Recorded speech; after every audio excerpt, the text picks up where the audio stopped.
Super Roxy de la Cruz, the sophomore of the Mapua Lady Cardinals. Rox, congratulations on the big win. Thank you po. We were so impressed sa pinakita mo. Last year, ang galing mo na eh. Number 5 ka sa scoring. But this year, parang ang dami mong dinagdag na moves, yung composure mo, pati yung gulang. Nakita namin. Kamusta yung naging off-season at yung preparations mo para sa season 99? Para po sa akin, lahat po ng experiences ko from the last season, parang dinala ko po siya during the off-season, tapos inaral ko po talaga yung mga kulang ko. And hopefully yung mga naaral ko, na-share ko naman po sa mga teammates ko. Kaya nagtulungan lang po kaming manalo ngayong araw na to. So Rox, as an experienced player na, you had a great run during your rookie year. So ngayon, ang dami niyong rookies. Garcia, Rica Blanca. So paano mo sila ginaguide as an ate? Kasi last year, ikaw yung rookie. Kasi may kita namin, ang confident din ng mga rookies niyo. Grabe din sila mag-provide ng points. So as an ate, how did you guide them? Itong preparation para sa season na ito?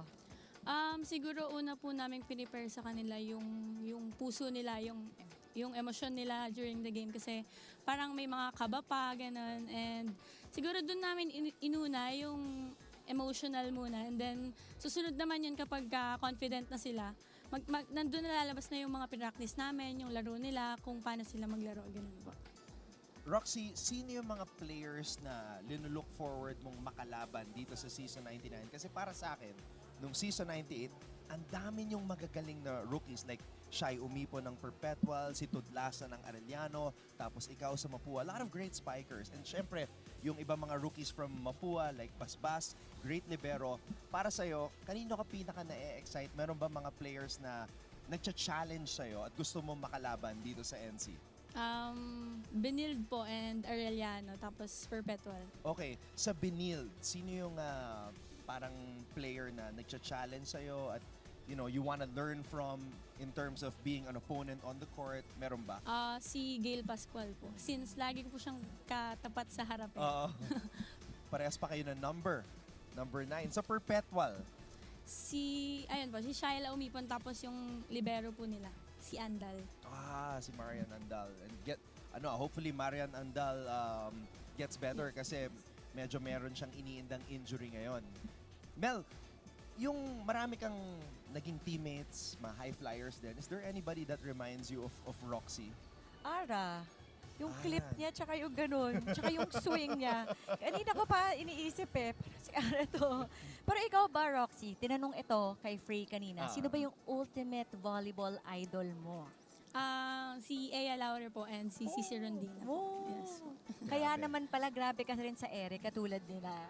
Okay, may tanong pa kami ni Melissa kasi last year, napansin namin, meron kang fans club. Meron kang banner na Super Roxy. Hinahanap namin kanina eh. Nasaan na ba yung fans club mo, Rox?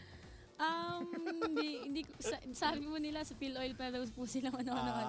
So sa next games. Opo, Okay. sabi. Warm up muna, no? Kasi kakasimula pa lang ng season eh. Okay, Roxy, baka meron kang gustong batiin mga supporters mo, family mo, friends na nanonood niyan. Binabati ko po yung mama ko sa Los Angeles, California, yung family ko po sa bahay, yung mga kuya ko, yung mga sumusuport po sa Mapua community. Maraming salamat po sa inyo, and hopefully mapanalo namin yung bawat games namin. Yung mami mo nasa LA pa. Po. Wow. So siguro nagsistay up siya para panoorin yung mga matches mo, no? Kasi live po. Wow. Okay. Congratulations. Kay Mami, sana nasa mabuti po kayong kalagayan, and thank you for always supporting your wonderful daughter na si Roxy de la Cruz. Si Super Roxy dito sa NCAA. Rox, congratulations on Thank the you big po. win. We will see you in the succeeding